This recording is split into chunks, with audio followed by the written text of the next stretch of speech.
ഏറ്റവും പ്രധാനപ്പെട്ട ഇതിൻ്റെ ഏറ്റവും അവസാനത്തെ ക്ലാസ് ഇതാണ്. ഈശോ പറഞ്ഞു, എൻ്റെ ശിഷ്യനാകാൻ ആഗ്രഹിക്കുന്നവൻ എന്ത് ചെയ്യണം? തന്നെ തന്നെ പരിത്യജിച്ച് സ്വന്തം കുരിശുമെടുത്ത് എൻ്റെ പിന്നാലെ വരിക. ഇവിടെ 3 കാര്യമാണ്. ഒന്ന്, തന്നെ തന്നെ പരിത്യജിക്കുക. നമ്മൾ സ്വർഗസ്ഥനായ പിതാവിനെ കുറിച്ച് പഠിച്ചപ്പോൾ മനസ്സിലായി, അവിടുത്തെ ഹിതം എൻ്റെ ഹിതം അല്ല. അപ്പം നമ്മുടെ ഈ ഒരു പ്രശ്നം, നമ്മളെല്ലാവരും അറിഞ്ഞോ അറിയാതെയോ നമ്മളുടേതായിട്ടുള്ള ഒരു ഹിതം മനസ്സിൽ വെച്ചുകൊണ്ടാണ് ജീവിക്കുന്നത്. എന്നിട്ട് അത് നടപ്പാക്കാൻ വേണ്ടി നമ്മൾ പലതും പ്രാർത്ഥിക്കുകയും പലതും ചെയ്യുകയും ചെയ്യണം. നടപ്പാവണില്ല. എന്താ നല്ലത്? നമ്മുടെ ഹിതമാണോ ദൈവത്തിൻ്റെ ഹിതമാണോ? അപ്പോൾ ഒന്ന് മനസ്സിലാക്കണം, ഇത് വായിക്കുമ്പോൾ ഒരു നെഗറ്റീവ് സൗണ്ടാണ്. എന്താണ്? അതായത് ഒരു അത്ര നല്ല അർത്ഥമായി തോന്നണില്ല. പരിത്യജിക്കുക എന്നൊക്കെ പറഞ്ഞാൽ ഇല്ലേ? സ്വന്തം ഹിതം വിടാൻ. അതിന് ഞാൻ സ്വന്തം ഹിതം വിടണേ? സ്വന്തം ഹിതം വിടുക എന്ന് പറഞ്ഞാൽ അതിനേക്കാൾ ഉന്നതമായ ഒരു ഹിതം നിനക്ക് വേണ്ടി അവിടെ വച്ചിരിക്കുന്നു എന്ന് മനസ്സിലാക്കണം. അപ്പോഴേ ഇത് വിടാൻ തോന്നുള്ളൂ. ഈ ട്രപ്പീസ് ആർട്ടിസ്റ്റ് ഈ ബാറ് പിടിച്ചിട്ട് അങ്ങ് തൂങ്ങി ചെന്നിട്ട് ആ മറ്റതിൽ പിടിക്കുമോ? ഇല്ലേ? പിടികിട്ടണമെന്നുണ്ടെങ്കിൽ ഇത് വിടണ്ടേ? ഇവിടെയാണ് നമ്മുടെ പ്രശ്നം. നമ്മൾ പിടിച്ചിരിക്കുന്ന നമ്മുടെ ഹിതത്തിനെ വിട്ടാൽ മാത്രമേ ദൈവഹിതത്തിൻ്റെ ബാറിലേക്ക് പിടിക്കാൻ പറ്റുള്ളൂ.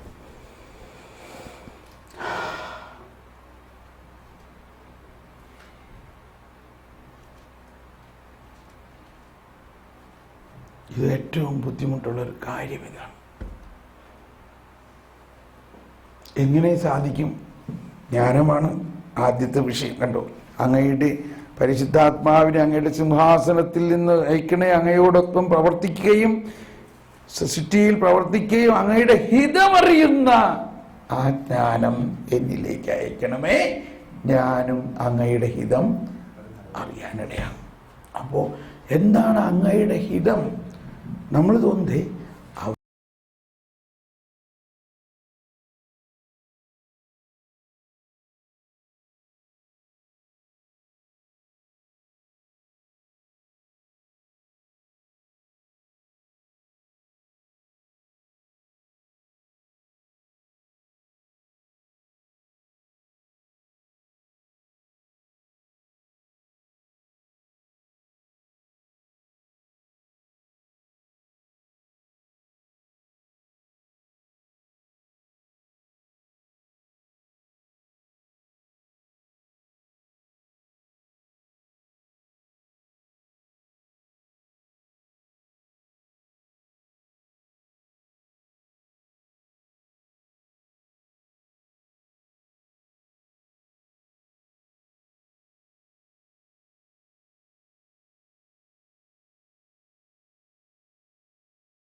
സങ്കീർത്തനം 69:20-21 പറയുന്നത്, ആരെങ്കിലും എന്നെ ഒന്ന് ആശ്വസിപ്പിക്കാനുണ്ടോ എന്ന് നോക്കി ആരെയും കണ്ടില്ല. ഈ അവസ്ഥയിലാണ് പിതാവായ ദൈവം മാലാഖയെ അയച്ച് യേശുവിനെ ആശ്വസിപ്പിക്കുന്നത്. അപ്പോൾ യേശുവിന് മനുഷ്യരിൽ നിന്ന് ആശ്വാസം വേണം എന്നത് യേശു മനുഷ്യരോട് ഉള്ള സ്നേഹത്തിൻ്റെ ഏറ്റവും വലിയൊരു അടയാളമാണ്. നീ ഒന്ന് എൻ്റെ അടുത്ത് ഇരിക്കാമോ, ഒന്ന് ആശ്വാസം. ഇപ്പം നമ്മളിവിടുന്ന് കേരളത്തിൽ ആണ് നമ്മുടെ നാട്. കിട്ടിയോ? 69 കിട്ടിയോ? 69-20 വത്സേ കിട്ടിയില്ല. നിന്ദനം എന്റെ ഹൃദയത്തെ തകർത്തു, ഞാൻ നൈരാശ്യത്തിലാണ്ടു. സഹതപിക്കുന്നവരുണ്ടോ എന്ന് ഞാൻ അന്വേഷിച്ചു, ആരെയും കണ്ടില്ല. ആശ്വസിപ്പിക്കുന്നവരുണ്ടോ എന്ന് നോക്കി, ആരും ഉണ്ടായിരുന്നില്ല. ഇവിടെ നമ്മൾക്ക് ഉത്തരം പറയാൻ സാധിക്കണം, ഞാനുണ്ട് കർത്താവേ. മനസ്സിലായോ? ഞാനുണ്ട്. ഇപ്പം ഉദാഹരണത്തിന് നമ്മൾ നാട്ടിൽ അപ്പച്ചനും അമ്മച്ചിയുണ്ട്. നമ്മൾ ഇവിടുന്ന് വെക്കേഷന് നാട്ടിൽ പോവുകയാണ്. നമ്മൾ പോകുന്നത് ഒന്ന് വിശ്രമിക്കാമെന്ന് വിചാരിച്ചുകൊണ്ടാണ്. ഇവിടുത്തെ ജോലി തിരക്കൊക്കെ കഴിഞ്ഞൊന്ന് വിശ്രമിക്കാമെന്ന് വിചാരിച്ച് പോവുക. ചെന്നപ്പോഴേക്കും ദേ അപ്പച്ചൻ ചാച്ചൻ ആശുപത്രിയിലാണ്, രാത്രി അഡ്മിറ്റാണ്. ഇപ്പം നമ്മൾ എന്ത് ചെയ്യും? വീട്ടുകാർ പറയും, ഓ നിങ്ങൾ യാത്ര കഴിഞ്ഞ് വന്നാൽ ഇവിടെ റെസ്റ്റ് എടുത്തോ, ഞങ്ങൾ ആശുപത്രിയിൽ നിന്നോളാന്ന് അവർ പറയും. പക്ഷെ നമ്മളെന്ത് പറയും? നമ്മളെന്ത് പറയും? ഇല്ലില്ല, ഞാൻ പോയിക്കോളാം, ഞാൻ അപ്പച്ചൻ്റെ അടുത്ത് ആശുപത്രിയിൽ നമ്മൾ നിന്നോളാന്ന് പറയുമോ? നമ്മളൊന്നും ചെയ്യണില്ല, അപ്പച്ചൻ്റെ അടുത്ത് വെറുതെ ഇരിക്കുകയാണ്. അപ്പച്ചന് ആശ്വാസമാകുമോ? നിങ്ങൾക്കും ആശ്വാസമാകുമോ? ആശ്വാസം. ഇപ്പം എന്ത് ചെയ്തു? അപ്പച്ചൻ്റെ ആ വേദനയിൽ നമ്മൾ അപ്പച്ചനെ ആശ്വസിപ്പിക്കുകയാണ്. ഇതുപോലെ തന്നെയാണ് ഈശോ പറയണത്, ഒന്ന് എൻ്റെ അടുത്തിരിക്കാമോ കുറച്ച് സമയം. ഇപ്പം എൻ്റെ ഭാര്യയെ വലിയ കാര്യമൊന്നും ആഗ്രഹിക്കണ്ടാവില്ല. ഭാര്യ പറയണത്, നിങ്ങളൊന്ന് എൻ്റെ അടുത്ത് ഇരിക്കാൻ സമയമുണ്ടോ? നിങ്ങൾക്ക് ധ്യാനം മാത്രമുണ്ട്, ധ്യാനം കഴിഞ്ഞാൽ കൗൺസിലും കഴിഞ്ഞാൽ ധ്യാനം, എനിക്കൊരു ദിവസം ഉണ്ടോ? ഇതായിരിക്കില്ല എൻ്റെ ഭാര്യയുടെ ആഗ്രഹം. എന്ന പോലെ നമ്മുടെ ജീവിത പങ്കാളിയെ പോലെയാണ് ഈശോ. ഈശോ മണവാളനാണ്, നമ്മൾ മണവാട്ടിയാണ്. ഈ മണവാട്ടിക്ക് മണവാളനോടൊപ്പം ഇരിക്കാനോ മണവാളൻ്റെ വേദനയിൽ പങ്കുകൊള്ളാൻ സമയമില്ലെങ്കിലോ പിന്നെ എന്താണ് ഈ കല്യാണം? അപ്പം ഈശോ ആഗ്രഹിക്കുന്നത്, ഒന്ന് എൻ്റെ അടുത്തിരിക്കും.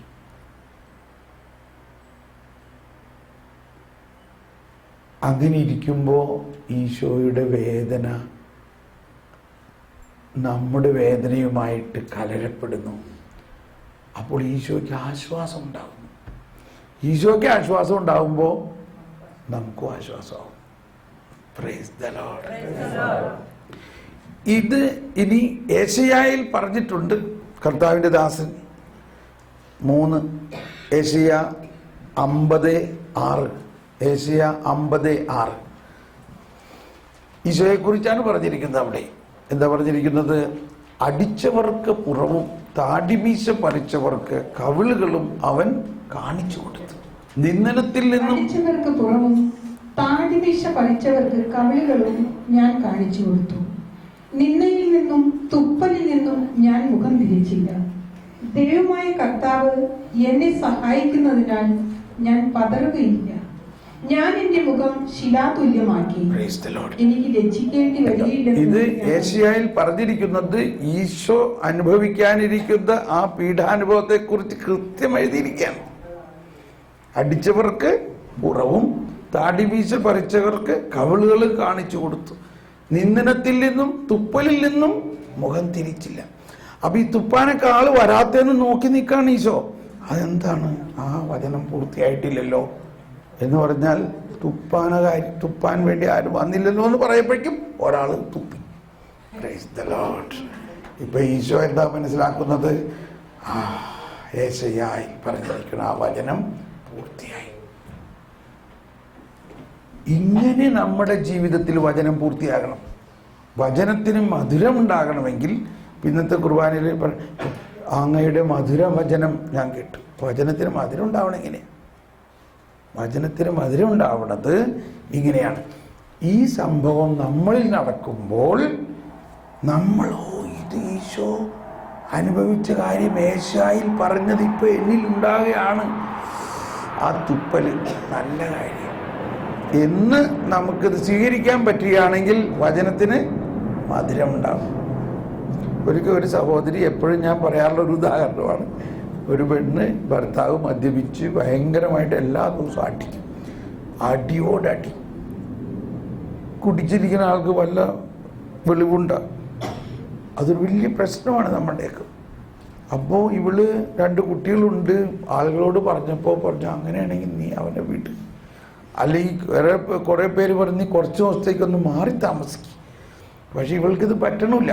കാരണം ഇയാൾ കുടിയിലെ രാവിലെ ആയിക്കഴിഞ്ഞാൽ ആളൊരു പുണ്യാളനാണ്.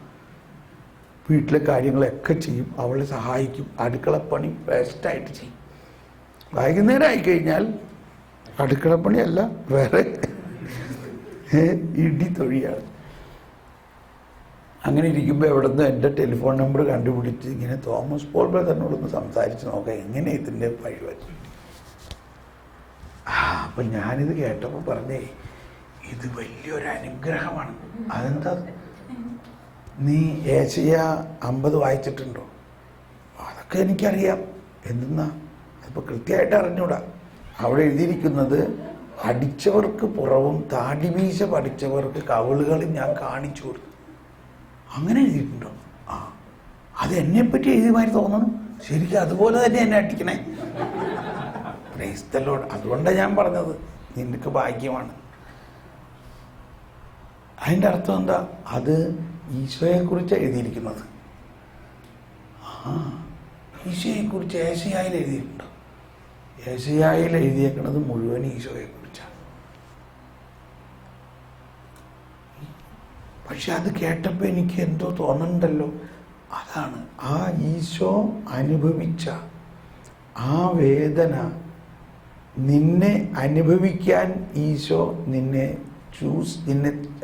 തിരഞ്ഞെടുത്തിരിക്കുകയാണ്. അതാണ് ഈശോ പറഞ്ഞതിൻ്റെ അർത്ഥം. ഞാൻ ചെയ്തതിനേക്കാൾ വലിയ കാര്യങ്ങൾ നീ ചെയ്യും. നീ എൻ്റെ ശാഖയാണ്. വിശ്വസിക്കാൻ വേണ്ടി മാത്രമല്ല, അവനോടൊത്ത് സഹിക്കാൻ കൂടിയുള്ള വരമാണ് നമുക്ക് ലഭിച്ചിരിക്കുന്നത്. അനുദിനം സ്വന്തം കുരിശുമെടുത്ത് കുരിശ് തന്നവൻ്റെ പുറകെ പോകാതെ എൻ്റെ പുറകെ വരിക. നമ്മളെന്താ ചെയ്യണേ? അവനെന്നെ തല്ലി, അവനെന്നെ തെറി പറഞ്ഞ്, 4 ആളോട് വിളിച്ചു പറഞ്ഞ്, നാട്ടുകാരോട് വിളിച്ചു പറഞ്ഞ്, വീട്ടുകാരോട് വിളിച്ചു പറഞ്ഞ്, ആകെ പ്രശ്നമായി. കർത്താവിനോട് മാത്രം വിളിച്ചു പറഞ്ഞില്ല. മനസ്സിലായോ? അപ്പൊ പോയില്ലേ? കർത്താവ് പറഞ്ഞേക്കണ എന്താ? കുരിശ് എടുക്കുക, എന്നിട്ട് അവരെ വിട്ട് കുരിശ് തന്ന ആളെ വിട്, എൻ്റെ പിന്നാലെ വരിക. കുരിശ് തന്ന ആളുടെ പുറകെ പോകുമ്പോൾ വീണ്ടും കുരിശല്ലാണ്ട് അയാൾക്കൊന്നും തരാൻ പറ്റില്ല. കുരിശ് തന്ന ആളെ വിട്ടുക, കുരിശ് മേടിക്കുക, എന്നിട്ട് കർത്താവിൻ്റെ പിന്നാലെ പോകുമ്പോൾ കർത്താവിൻ്റെ കുരിശിനോട് അത് ചേർക്കുമ്പോൾ അത് ഉയർപ്പായിട്ട് മാറും. മാത്രമല്ല ഈശോ പറയാണ്, എന്നെ ആശ്വസിപ്പിക്കാൻ ആരെങ്കിലും ഉണ്ടോ? ഇവിടെ നീ ഒന്ന് ഈശോനെ ആശ്വസിപ്പിക്കാമോ? ഞാനതിനെന്ത് ചെയ്യണം? നീ ചെയ്യേണ്ടത് ഇതാണ്. കർത്താവേ, യേശയ്യായിൽ പറഞ്ഞിരിക്കുന്നത് യേശുവിൽ പൂർത്തിയായതും ഇന്ന് എന്നിൽ സംഭവിക്കുന്നത് ഞാൻ നിനക്ക് ഓഫർ ചെയ്യുന്നു, നിനക്ക് സമർപ്പിക്കുന്നു, നിന്റെ ആശ്വാസത്തിനായിട്ട്. അങ്ങനെയാണെങ്കിൽ ഇന്ന് ഞാൻ അങ്ങനെ ചെയ്യാം. അവൾ പറയണേ, എനിക്കിപ്പോൾ ഭയങ്കര ആവേശമായി ഇന്ന് വൈകുന്നേരം ഒരടി കിട്ടാനായിട്ട്. അതാണ് സംഭവിച്ചത്. പിറ്റേ ദിവസം അവൾ വിളിച്ചിട്ട് പറയാണ്, എൻ്റെ ബ്രദറെ, അങ്ങേരൊന്ന് വേഗം വരാൻ ഞാൻ നോക്കിയിരിക്കുക. ഞാൻ നേരത്തെ തന്നെ ഈശോനെ കൊടുത്തു, ഈശോയെ അടിക്കണതൊക്കെ ഞാൻ കണ്ടു. ഞാൻ ആ അടി കൊണ്ടപ്പോൾ മുഴുവനും ഈശോയുടെ അടിയോട് ചേർത്തു. ഈശോയ്ക്ക് ആശ്വാസമായി, എനിക്ക് ഭയങ്കര ആശ്വാസമായി. മാത്രമല്ല, ഞാൻ എൻ്റെ കണ്ണിൻ്റെ ഇടത്തെ കണ്ണിൻ്റെ കോർണറിലൂടെ കണ്ടു പിശാച് എൻ്റെ വീട്ടിൽ നിന്ന് ചമ്മി പുറത്തേക്ക് പോണതാണ്.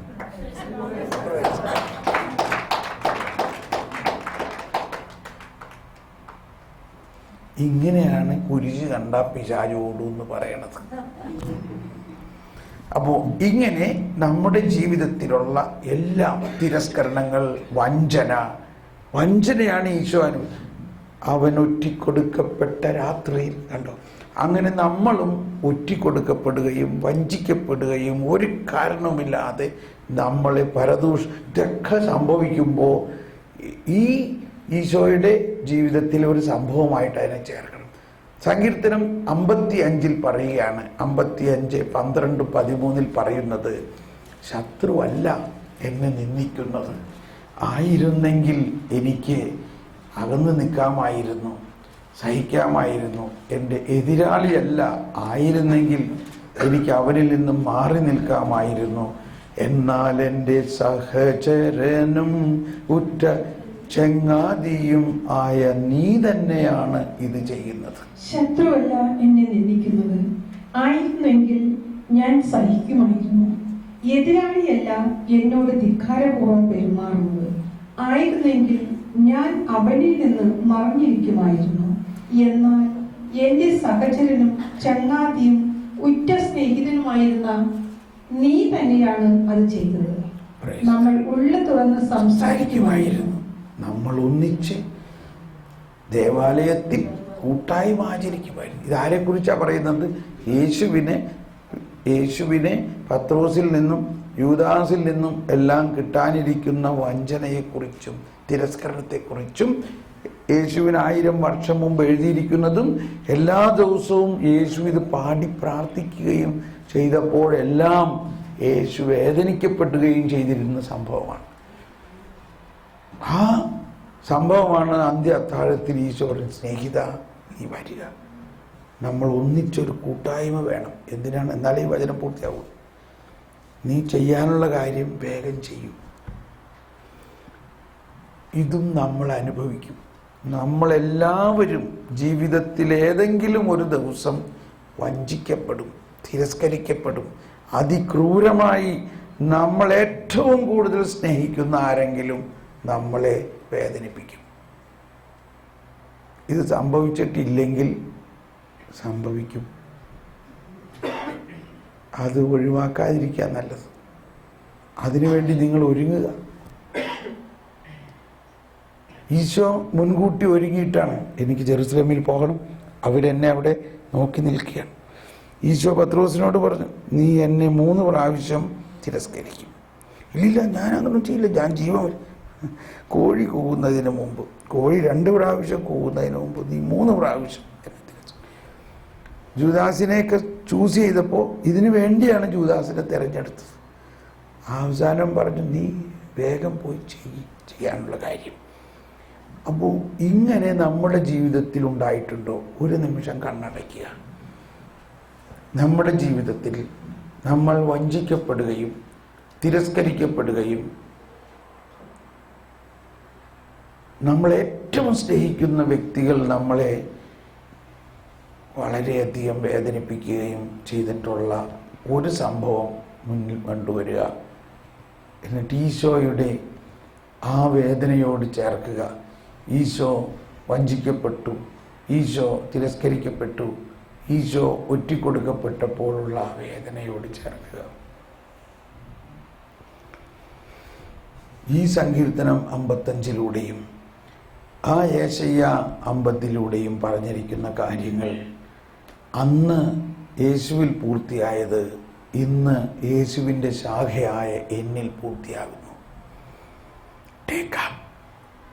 ഞാനത് സ്വീകരിക്കുന്നു. ഈശോയെ, അങ്ങേ ആശ്വസിപ്പിക്കുന്നതിനായിട്ട് ഞാൻ അനുഭവിക്കുന്നതും അനുഭവിച്ച് കഴിഞ്ഞതും ഇപ്പം അനുഭവിക്കുന്നതും ഇനി ഒരുപക്ഷെ അനുഭവിക്കാനിരിക്കുന്നതുമായ ഈ വേദനകളെല്ലാം ലോക സുവിശേഷവൽക്കരണത്തിനായി, അനേകം ആത്മാക്കളെ നേടുന്നതിനായി അങ്ങയുടെ വേദനയോട് ഞാൻ ചേർക്കുന്നു, അങ്ങയെ ആശ്വസിപ്പിക്കുന്നു.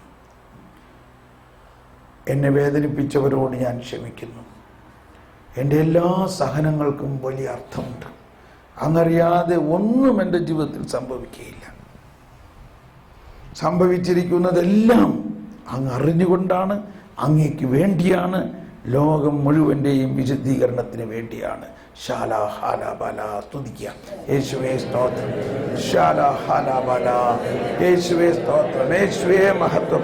ഞങ്ങളുടെ എല്ലാ സഹനങ്ങളും എല്ലാ വേദനകളും എല്ലാ ദുഃഖങ്ങളും എല്ലാ നിരാശകളും എല്ലാ തിരസ്കരണങ്ങളും എല്ലാ പീഡനങ്ങളും കാര്യം കൂടാതെ നമുക്കെതിരെ കേസ് കൊടുത്തിട്ടുള്ളത്, നമ്മൾ വഞ്ചിക്കുന്നതും എല്ലാം അങ്ങേക്ക് സമർപ്പിക്കുന്ന കർത്താവേ. എല്ലാം അങ്ങേക്ക് സമർപ്പിക്കുന്ന കർത്താവേ. എല്ലാം അങ്ങേക്ക് സമർപ്പിക്കുന്ന കർത്താവേ.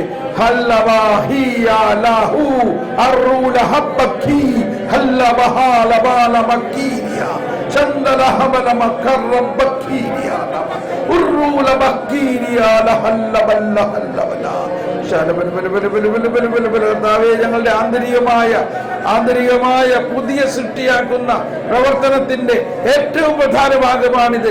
ഞങ്ങളെ പുതിയ സൃഷ്ടിയാക്കണമേ.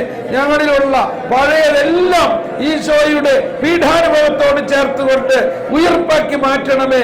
ഈശോയെ ആശ്വസിപ്പിക്കുന്നതിനാക്കി മാറ്റണേ. Hallelujah, hallelujah, hallelujah. ശബ്ദമുയർത്തി സ്തുതിച്ചുകൊണ്ട് പരിശുദ്ധാത്മാവിന്റെ വലിയ കൃപ ഇപ്പോൾ ഇറങ്ങട്ടെ. പരിശുദ്ധാത്മാവിന്റെ വലിയ നിറവുണ്ടാവട്ടെ. കർത്താവേ, അങ്ങേക്ക് വേണ്ടി സഹിക്കാൻ ഞങ്ങൾ തയ്യാറാണ്. അങ്ങേക്ക് വേണ്ടി കല്ലേറ് കൊള്ളാൻ തയ്യാറാണ്. അങ്ങേക്ക് വേണ്ടി കഷ്ടതകൾ ഏറ്റെടുക്കാൻ തയ്യാറാണ്. അങ്ങേക്ക് വേണ്ടി എന്തും സഹിക്കാൻ തയ്യാറാണ്. Praise the Lord. ഇനി നമ്മൾ ഭക്ഷണം കഴിക്കാൻ പോകുന്നു. ഈ നേരത്ത് പോലും നിങ്ങൾ സംസാരിക്കരുത്. ഇനി നമ്മൾ ഉടനെ ഇവിടെ ഭക്ഷണം കഴിച്ച ഉടനെ വരിക. ഇവിടെ കുറച്ചു നേരം ശാന്തമായി ഇരുന്ന് പരിശുദ്ധാത്മാവിൻ്റെ അഭിഷേകത്തിന് വേണ്ടി നിങ്ങൾ തീഷ്ണമായിട്ട് ദാഹിച്ച് പ്രാർത്ഥിക്കുക.